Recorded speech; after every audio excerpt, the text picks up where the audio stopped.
বিশ্বকাপের ভেন্যু পরিবর্তনে বাংলাদেশের দাবি আমলে নিয়েছে আইসিসি। দু একদিনের মধ্যেই আসতে পারে সিদ্ধান্ত।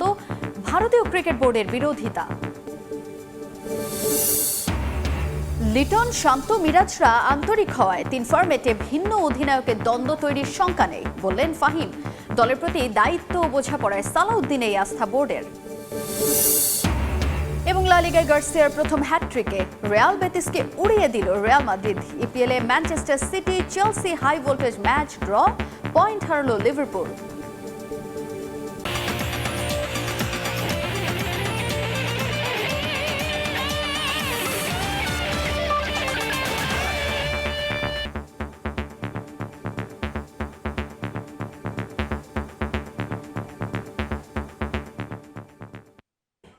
বিশ্বের নানা প্রান্তের খেলাধুলার খবর নিয়ে আমাদের নিয়মিত আয়োজন খেলার সময়, আর এই আয়োজনে আপনাদের সঙ্গে আছি আমি তাজিন খন্দকার। শুরুতে ক্রিকেট। আইসিসিকে বিসিবির চিঠি পাঠানোর বিষয়টি মোটেও ভালোভাবে নেয়নি ভারতীয় ক্রিকেট বোর্ড। বিশ্বকাপের ভেন্যু পরিবর্তনের অনুরোধের বিরোধিতা করছে বিসিসিআই, তবে বাংলাদেশের দাবি আমলে নিয়েছে আইসিসি। বিচার বিশ্লেষণের পর 2-1 দিনের মধ্যেই সিদ্ধান্ত জানাতে পারে ক্রিকেটের সর্বোচ্চ সংস্থা। কিছু ভারতীয়র অদূরদর্শিতায় চরম সংকটে দক্ষিণ এশিয়ার ক্রিকেট। বাংলাদেশ ও ভারতের মধ্যকার চলমান পরিস্থিতিতে মোস্তাফিজের আইপিএলে অংশগ্রহণ হতে পারত দারুণ কিছু। কলকাতা নাইট রাইডার্সের খেলা উপলক্ষে বাংলাদেশি সমর্থকদের যেমন নজর থাকতো আইপিএলে, আবার ফিজ ভালো করলে ভারতীয় ফ্যানরাও তো সেলিব্রেট করতেন। কিন্তু তার হলো কই? মোস্তাফিজকে আইপিএল থেকে ছেটে ফেলে বিসিসিআই, আর স্বাভাবিকভাবেই বিসিবি কর্তারাও হাত গুটিয়ে বসে থাকেনি। একজন ক্রিকেটারের নিরাপত্তা নিশ্চিতে যারা ব্যর্থ, তাদের দেশে পুরো দলকে বিশ্বকাপ খেলতে পাঠানো কতটা যৌক্তিক? তাই আইসিসির কাছে ভেন্যু পরিবর্তনে চিঠি পাঠিয়েছে বিসিবি। এই চিঠির পর আতে ঘা লেগেছে বিশ্বের সবচেয়ে ধনী বোর্ড কর্তাদের গায়ে। ভারতীয় কিছু মিডিয়াও যেমন আক্রমণাত্মক ভাষায় বাংলাদেশকে হেয় করার চেষ্টা করছে, বিসিসিআই এর সুরও তেমনই। সম্প্রচার, যাতায়াত, ক্রু সহ নানা অজুহাত দেখিয়ে এই মুহূর্তে কোনোভাবেই বাংলাদেশের ম্যাচ ভারত থেকে সরিয়ে শ্রীলঙ্কায় করা সম্ভব নয় বলে দাবি করছে তারা। যদিও আইসিসি কিছুটা কৌশলী, বিশ্ব ক্রিকেটের নিয়ন্ত্রক সংস্থা বাংলাদেশের কাছ থেকে একটু সময় চেয়ে নিয়েছে। চিঠির বিষয়টি আমলে নিয়েছে তারা। বিসিসিআই যেমন বলছে ভেন্যু পরিবর্তন সম্ভবই না, তেমন গোয়ার তুমি করছে না আইসিসি। জানা গেছে 2-1 দিনের মধ্যে এ বিষয়ে চূড়ান্ত সিদ্ধান্ত আসতে পারে। যদিও বাংলাদেশি সমর্থকদের মনে কিছুটা সংশয়ের জায়গা থেকেই যাচ্ছে, কেননা আইসিসির চেয়ারম্যান জয় শাহ নিজেই ভারতীয় এবং বিসিসিআই এর সভাপতিও ছিলেন তিনি। বিশ্ব ক্রিকেটের নানা সিদ্ধান্তে তার যে স্পষ্ট প্রভাব থাকে তা তো সবারই জানা। তাই শেষ পর্যন্ত নিরপেক্ষ ভেন্যুতে বাংলাদেশের ম্যাচ রেখে সুন্দর একটা সমাধান তিনি দেবেন কিনা তা নিয়ে একটা প্রশ্নের জায়গা অনেকের মনে রয়েই যাচ্ছে। মাকসুম আলম খান, সময় সংবাদ, ঢাকা। এর আগে টি-20 বিশ্বকাপ খেলতে ভারতে যাবে না বলে জানিয়ে দেয় বাংলাদেশ। আইসিসিকে চিঠি দিয়ে তা নিশ্চিত করে বিসিবি। সার্বিক পরিস্থিতি বিবেচনায় জরুরি বৈঠক শেষে এই সিদ্ধান্ত নেয় ক্রিকেট বোর্ড। শুধু তাই নয়, ভারতের কলকাতা ও মুম্বাইয়ে অনুষ্ঠিত হতে যাওয়া বাংলাদেশের বিশ্বকাপের গ্রুপ পর্বের ম্যাচগুলো অন্য দেশে সরিয়ে নিতে আইসিসিকে অনুরোধ করেছে দেশের ক্রিকেটের নিয়ন্ত্রক সংস্থা। বিসিসিআইয়ের নির্দেশে মোস্তাফিজুর রহমানকে আইপিএল থেকে বাদ দেয় কলকাতা নাইট রাইডার্স, যা মোটেও ভালোভাবে নেয়নি দেশের ক্রিকেট সমর্থকরা। শুধু তাই নয়, বিষয়টি আমলে আনা হয় সরকারের নীতি নির্ধারণী পর্যায় থেকেও। 24 ঘন্টা ব্যবধানে তার সমুচিত জবাব দিল বিসিবি। মোস্তাফিজকে কেন্দ্র করে তৈরি হওয়া পরিস্থিতিতে যে কঠোর অবস্থানে যাচ্ছে ক্রিকেট বোর্ড, তার আভাস ছিল আগেই। বিষয়টি নিয়ে জরুরি সভায় বসেন বোর্ড কর্তারা, যেখানে সার্বিক পরিস্থিতি বিবেচনায় নিয়ে আসন্ন টি-20 বিশ্বকাপে বাংলাদেশ দলকে ভারত সফরে না পাঠানোর সিদ্ধান্ত নেয় বিসিবি, যা চিঠির মাধ্যমে আইসিসিকে জানিয়ে দিয়েছে বোর্ড। আইসিসিকে চিঠি দিয়েছি আমরা, বিসিবি বোর্ড মিটিং কালকে আমরা রাতে করেছি, আজকে দুপুরে আমরা দফায় দফায় মিটিং করেছি এবং আমরা সিদ্ধান্ত নিয়েছি আমাদের দল আমরা আইপিএল ওয়ার্ল্ড কাপ টি-20 ওয়ার্ল্ড কাপ খেলতে পাঠাবো না, কারণ আমরা নিরাপত্তা সংকটে আছি, নিরাপত্তা সংশয় আছে। কারণ সেখানে আমাদের প্রচুর পরিমাণে মিডিয়া কর্মী থাকবে, আমাদের দর্শক থাকবে, আমাদের সংগঠকরা থাকবে, তো তাদের নিরাপত্তা একটা ইস্যু। এবং বাংলাদেশ থেকে বহু সন্ত্রাসী এখন ইন্ডিয়াতে পালিয়ে আছে, তো সেটা আমাদের জন্য নিরাপত্তার জন্য হুমকির কারণ। 7 ফেব্রুয়ারি থেকে শুরু হতে যাওয়া টি-20 বিশ্বকাপের যৌথ আয়োজক ভারত ও শ্রীলঙ্কা। সূচি অনুযায়ী গ্রুপ পর্বে বাংলাদেশের প্রথম 3 ম্যাচ অনুষ্ঠিত হওয়ার কথা কলকাতা ও শেষ ম্যাচ মুম্বাইয়ে। আপত্তি জানিয়ে বাংলাদেশের ম্যাচগুলো সরিয়ে নিতে আইসিসিকে অনুরোধ জানিয়েছে বিসিবি। আমরা চাচ্ছি ইন্ডিয়া আমরা যাব না, তারপরে ভেন্যু যদি আইসিসি ঠিক করে যে বাংলাদেশে খেলা হবে বা শ্রীলঙ্কা খেলা হবে সেটা অন্য ব্যাপার, কিন্তু ভারত না যাওয়ার সিদ্ধান্ত আমরা নিয়েছি, কারণ আমরা নিরাপত্তা বোধ করছি না। বাংলাদেশের ক্রিকেটারদের সুরক্ষা নিরাপত্তা আমাদের প্রথম কাজ, এবং আমাদের ক্রিকেটার নিরাপদ রাখার জন্য যা যা প্রয়োজনীয় পদক্ষেপ নেওয়া দরকার আমরা সেটা নিব ইনশাল্লাহ। এদিকে আইপিএল খেলতে বিসিসিআইকে দেয়া মোস্তাফিজের এনওসিও বাতিল করেছে বিসিবি। ভারত ক্রিকেট বোর্ড পরবর্তীতে মোস্তাকে খেলাতে চাইলেও বাংলাদেশ তাকে আর ভারত পাঠাবে না বলে স্পষ্ট জানিয়ে দিয়েছে দেশের ক্রিকেটের নিয়ন্ত্রক সংস্থা। এসএম ইকবাল, সময় সংবাদ। এবারে বিপিএল এর খবর। সিলেটে দিনের প্রথম ম্যাচে স্বাগতিক টাইটান্সের বিপক্ষে টস জিতে ব্যাট করছে নোয়াখালী এক্সপ্রেস। এই মুহূর্তে সিলেট আন্তর্জাতিক ক্রিকেট স্টেডিয়ামে আছেন রিপোর্টার সাজিদ মুস্তাহিদ। সবশেষ খবর জানতে সরাসরি যাচ্ছি তার কাছে। সাজিদ, সিলেটে কিন্তু সপ্তম দিনের মতো মাঠে গড়িয়েছে প্রিমিয়ার লিগের খেলা, বাংলাদেশ প্রিমিয়ার লিগের খেলা, এবং 13তম ম্যাচ হচ্ছে। সকালের যে ম্যাচ, দুপুরের যে ম্যাচটিতে আসলে এখন লড়ছে সিলেট এবং নোয়াখালী, দুই দলেই কিন্তু আমরা দেখেছি যে বেশ ইন্টারেস্টিং একটা তার একাদশ নিয়ে নেমেছে। সিলেট দলে কিন্তু আমরা জানি যে যোগ দিয়েছেন সিলেট দলে অন্যতম, যিনি আসলে টি-20তে আমরা যাকে বলি অভিজ্ঞতম প্লেয়ারদের একজন, মঈন আলী কিন্তু তিনি জয়েন করেছেন। তিনি আসবেন বেশ আগেই এটা কিন্তু ঘোষণা দিয়েছিল সিলেট, কিন্তু অবশেষে তিনি এসে যোগ দিয়েছেন। একইভাবে নোয়াখালী দলে বলতে হয় বেশ সারপ্রাইজিং, আমরা জানি যে জাকের আলী অনেক, যিনি একটা সময় অবিচ্ছেদ্য অংশ ছিলেন বাংলাদেশ টি-20 দলের, তাকে বাদ দেওয়া হয়েছে বাংলাদেশের টি-20 বিশ্বকাপ স্কোয়াড থেকে। একই সঙ্গে তিনি আজ বাদ পড়েছেন নোয়াখালী স্কোয়াড থেকেও। তার জায়গায় কিন্তু আমরা দেখেছি মুনিম শাহরিয়ার, যিনি আসলে অতীতে বিপিএল খেলেছেন, তবে এবারে বিপিএল ড্রাফট লিস্টে থাকলেও কিন্তু তাকে কোনো দল নিতে আগ্রহ দেখায়নি। বেশ অনেক পরে কিন্তু তিনি যোগ দিয়েছেন নোয়াখালী এক্সপ্রেসে। আমরা জানি খালিদ মাহমুদ সুজন সেই দলটির কোচ। অতীতে খালিদ মাহমুদ সুজন বিপিএলের যে দলের কোচ হিসেবে ছিলেন সেখানেও কিন্তু মুনিম শাহরিয়ারকে খেলিয়েছেন। বিপিএল থেকেই তার উত্থান ছিল। জাতীয় দলে খুব তাড়াহুড়ো করে তার অভিষেকের ফলে কিন্তু কিছুটা খেই হারিয়ে ফেলেন। তবে ডেফিনেটলি তিনি চাইবেন যে যেহেতু তিনি একটা সুযোগ পেয়েছেন, আজকে একাদশেও আছেন, ভালো কিছু করতে। সৌম্য সরকার শুরু থেকে নোয়াখালী যাকে ঘিরে আসলে পুরো পরিকল্পনা সাজিয়েছিল, সেই সৌম্য সরকার কিন্তু অবশেষে দলের সঙ্গে যোগ দিয়েছেন, আজকে ম্যাচও খেলছেন। এবং আরেকটা নাম না বললে হয়, মোহাম্মদ নবী, যিনি প্রায় 500-র কাছাকাছি টি-20 ম্যাচের অভিজ্ঞতা রয়েছে।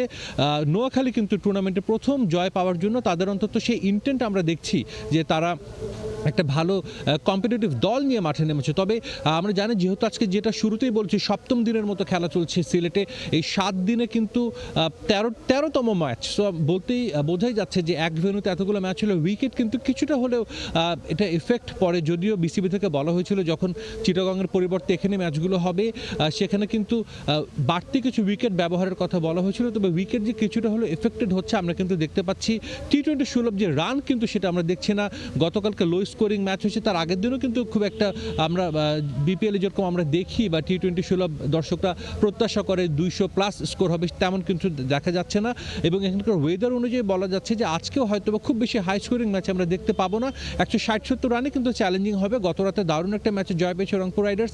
আজও তারা নামবে টপ অফ দ্য টেবিল। যে দুইটা টিম চিটাগং রয়্যালস এবং রংপুর রাইডার্স কিন্তু সন্ধ্যার ম্যাচে খেলবে, এবং এই ম্যাচটা কিন্তু বলা হচ্ছে যে যে দল জিতবে তারই চলে যাবে পয়েন্ট টেবিলের শীর্ষে। আরেকটা কথা বলতে হয় যে চট্টগ্রাম রয়্যালস কিন্তু আসলে তাদের মালিকানা যখন হাত বদল হলো, বিসিবি যখন তাদের মালিকানা নিয়ে নিল, দারুণ ছন্দে আছে, পরপর 2টো ম্যাচ জিতেছে, শুধু জিতে নেই, ডমিনেট করে কিন্তু জিতেছে। তো আজকে রংপুরের সঙ্গে কিন্তু তাদের একটা হাড্ডাহাড্ডি লড়াই হবে। আমরা জানি রংপুর এখন পর্যন্ত এই বিপিএলের সবচেয়ে গোছানো দল, তার বেশ ভালো ক্রিকেট খেলছে লিটন মুস্তাফিজ। গতকালকেও মুস্তাফিজ দারুণ একটা স্পেল বোলিং করেছেন এবং অভিজ্ঞ বেশ কিছু টি-20 ক্রিকেটার রয়েছে। তো অবশ্যই প্রথম ম্যাচটা দর্শকরা তাকিয়ে আছেন, স্বাগতিকরা খেলছে, এবং তবে দিনের দ্বিতীয় ম্যাচ বা সন্ধ্যার ম্যাচটার দিকেও কিন্তু সবাই নিশ্চিতভাবে তাকিয়ে থাকবে। তো আমার কাছে এই ছিল সিলেট থেকে সবশেষ খবর। স্বাগতিক সিলেট বনাম নোয়াখালী এক্সপ্রেস ম্যাচের সবশেষ খবর জানতে সিলেট থেকে সরাসরি যুক্ত হয়েছিলেন সহকর্মী সাজিদ মুস্তাহিদ। ভিন্ন ফরম্যাটে ভিন্ন ক্যাপ্টেন ফর্মুলায় দ্বন্দ্ব তৈরি হওয়ার শঙ্কা থাকে, তবে লিটন শান্ত মিরাজরা আন্তরিক।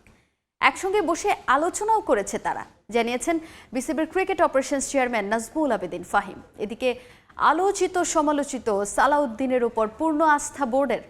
দলের প্রতি নিবেদন আর ক্রিকেটারদের সঙ্গে বোঝাপড়ার কারণে সিনিয়র সহকারী কোচের ভূমিকায় তাকেই চায় বিসিবি। সিনিয়রদের দ্বন্দ্ব আর নেতৃত্ব নিয়ে ইগোর লড়াই নিকট অতীতে দেশের ক্রিকেটে অস্থিরতা সৃষ্টি করেছে। ড্রেসিং রুমে স্থিতিশীলতা আনতে শান্তকে দায়িত্ব দিয়ে এক অধিনায়ক নীতিতে ফেরে বাংলাদেশ, কিন্তু আবারও সেখান থেকে সরে গিয়ে 3 ফরম্যাটে 3 ক্যাপ্টেন করেছে ক্রিকেট বোর্ড। টেস্টে নাজমুল হোসেন শান্ত, ওয়ানডেতে মেহেদী হাসান মিরাজ আর টি-20তে লিটন দাস। আপাত দৃষ্টিতে সব ঠিকঠাকই মনে হচ্ছে, কিন্তু অনেকেরই ধারণা 3 জনের মতের অমিল কিংবা ড্রেসিং রুম নিয়ন্ত্রণের তাড়না থেকে ঘোলাটে হতে পারে পরিস্থিতি। একজন মানুষের হাতে দায়িত্ব থাকলে কোনো ঝামেলা থাকতো না, 2 জন থাকলেও কিছু ঝামেলা হওয়ার সুযোগ তৈরি হয়ে যায়, 3 জন হলে তো আরও ঝামেলা হওয়ার সুযোগ তৈরি হয়। ওরা 3 জন মিলে কিন্তু বসেছে কেমন করে বাংলাদেশ ক্রিকেটকে আমরা আরেকটু ডেভেলপ করতে পারি। এতে বোঝা যায় ওরা যে খুব কমিটেড নিজেদের ব্যাপারে এবং দলের ব্যাপারে এবং বাংলাদেশ ক্রিকেটের ব্যাপারে, যে ওদের পারস্পরিক যে রিলেশনশিপ সেটা খুবই ভালো, ওরা খুবই দায়িত্বশীল। ড্রেসিং রুমে রয়েছে কোচদের আধিক্য। Head coach Phil Simmons, pace bowling coach Shaun Tait, spin coach Mushtaq Ahmed, fielding coach James Pamment, batting coach Mohammad Ashraful আর আলোচিত সমালোচিত সিনিয়র সহকারী কোচ মোহাম্মদ সালাউদ্দিন। সিন্ডিকেট সহ নানা অভিযোগের চাপ সামলাতে না পেরে কিছুদিন আগে যিনি পদত্যাগ করতে চেয়েছিলেন, অভিজ্ঞ এই কোচের উপর অবশ্য আস্থা রয়েছে বোর্ডের। আমরা তো ডেফিনেটলি বলেছি যে আমরা নো ম্যাটার হোয়াট আমরা পাশে আছি এবং we are happy with what he is doing. এখানে দুটো জিনিস আছে, একটা হচ্ছে শুধু তার কথা বলবো না, যে কোনো কোচের কোয়ালিটেটিভ একটা দিক আছে, সে কতটা স্কিলফুল তার প্রফেশনে, কিন্তু আরেকটা দিক আছে সে কতটা কমিটেড, সেটাও একটা গুরুত্বপূর্ণ দিক। কিন্তু সো কমিটমেন্টের দিক থেকে কিন্তু আমরা সালাউদ্দিনকে বলতে পারি যে হি ইজ 110%। প্রত্যেকটা প্লেয়ারকে জানা, আমাদের কালচার জানা এবং মোটামুটি হায়ার লেভেলে বেশ অনেক দিন ধরে কোচিং করছে। আমরা কখনোই চাইনি যে ও এখান থেকে সরে যাক। জানুয়ারিতেই হবে নতুন কেন্দ্রীয় চুক্তি। ক্রিকেট অপারেশনস প্রধান জানিয়েছেন, যেখানে মূল্যায়নের জন্য একমাত্র মানদণ্ড হবে পারফরম্যান্স। মাকসুম আলম খান, সময় সংবাদ, ঢাকা। অনূর্ধ্ব-19 বিশ্বকাপে অংশ নিতে জিম্বাবুয়ে গেল বাংলাদেশ। আগামী 17 জানুয়ারি ভারতের বিপক্ষে ম্যাচ দিয়ে শিরোপা পুনরুদ্ধারের অভিযানে নামবে আজিজুল হাকিম তামিমের দল। 15তম বারের মতো যুব বিশ্বকাপে অংশ নেবে বাংলাদেশ। এবারের আসরের আয়োজক জিম্বাবুয়ে আর নামিবিয়া। বাংলাদেশের জন্য কন্ডিশন একেবারেই আলাদা, তবুও লম্বা সময়ের প্রস্তুতিতে আত্মবিশ্বাসী কোচ নাভিদ নেওয়াজ। এবার বিশ্বকাপে এ গ্রুপে ভারত, নিউজিল্যান্ড ও যুক্তরাষ্ট্রের সঙ্গে খেলবে যুবারা। কদিন আগেই এশিয়া কাপে ভারতকে হারানোর অভিজ্ঞতায় স্বপ্নবাজ ক্রিকেটাররা। একই ধারাবাহিকতা ধরে রাখার লক্ষ্য বিশ্বকাপেও। 15ই জানুয়ারি ভারত যুক্তরাষ্ট্র ম্যাচ দিয়ে পর্দা উঠবে এবারের যুব বিশ্বকাপের। এই সংস্করণে 2020 সালে চ্যাম্পিয়ন হয় লাল সবুজ প্রতিনিধিরা। দ্বিতীয়বারের মতো শিরোপা জয়ের স্বপ্ন অনূর্ধ্ব-19 দলের।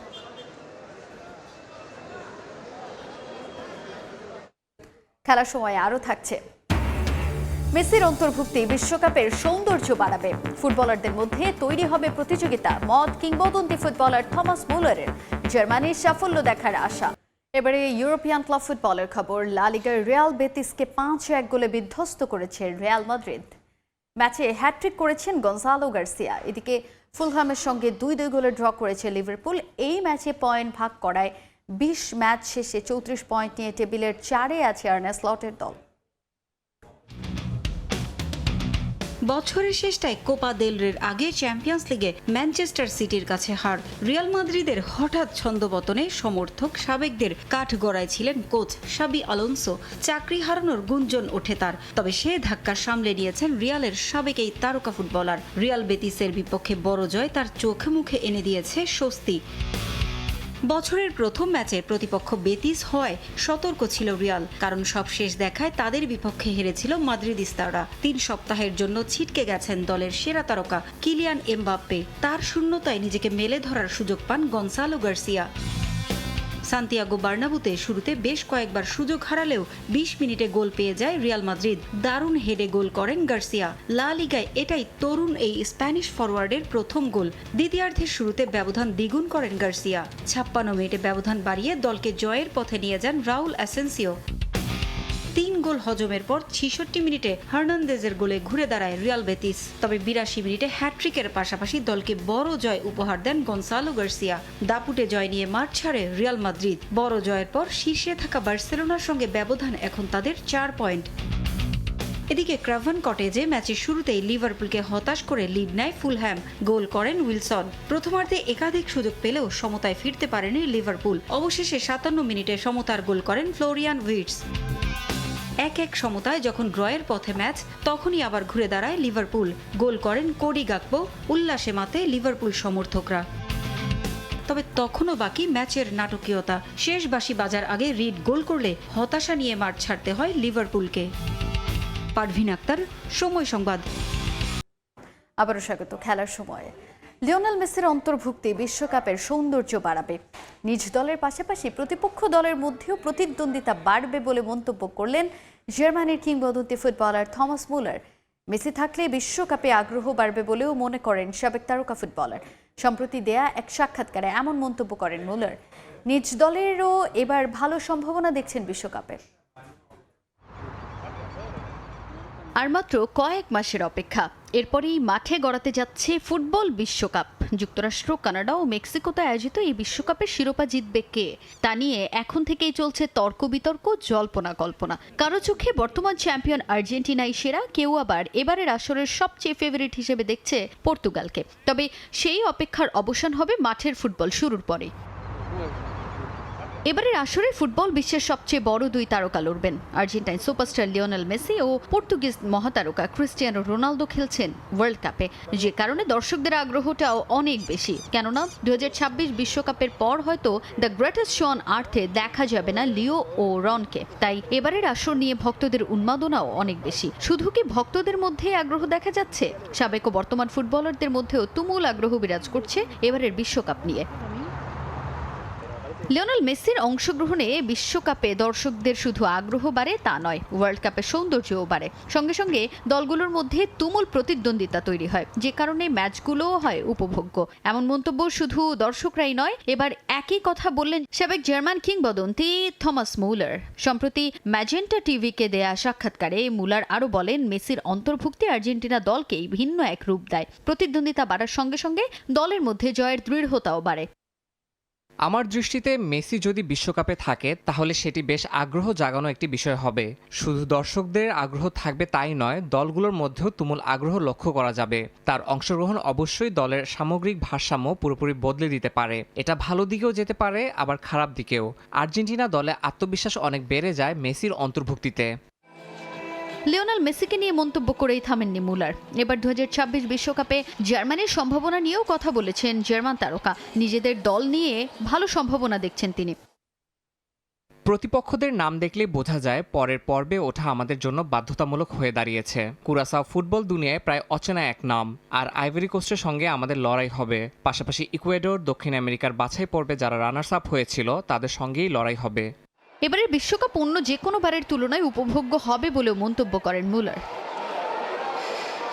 তাজিন খন্দকার, সময় সংবাদ। আবারও স্বাগত খেলার সময়ে। অ্যাশেজ সিরিজের খবর জানাবো। সিডনি টেস্টের দ্বিতীয় দিন শেষে ইংল্যান্ডের চেয়ে 218 রানে পিছিয়ে আছে অস্ট্রেলিয়া।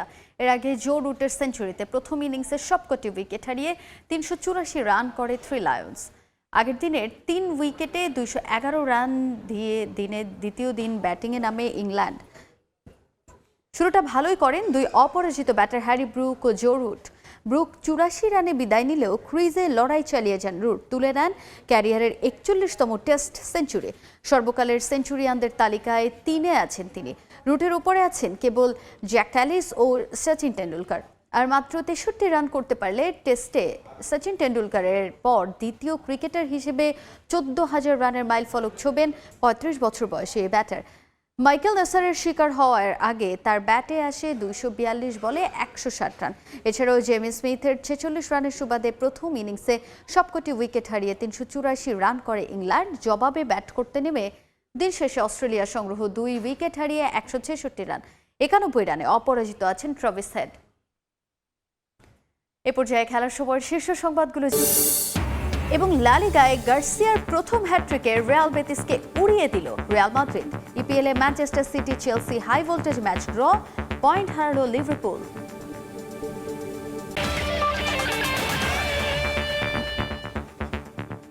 এই ছিল খেলার সময়ের এখনকার আয়োজন। এরপর দুপুরের সময় আপনাদের সঙ্গে থাকবেন সহকর্মী ওমর ইনান। ধন্যবাদ তাজিন। দুপুরের সময় নিয়ে আসছি কিছুক্ষণ পর, সঙ্গে থাকুন সময়।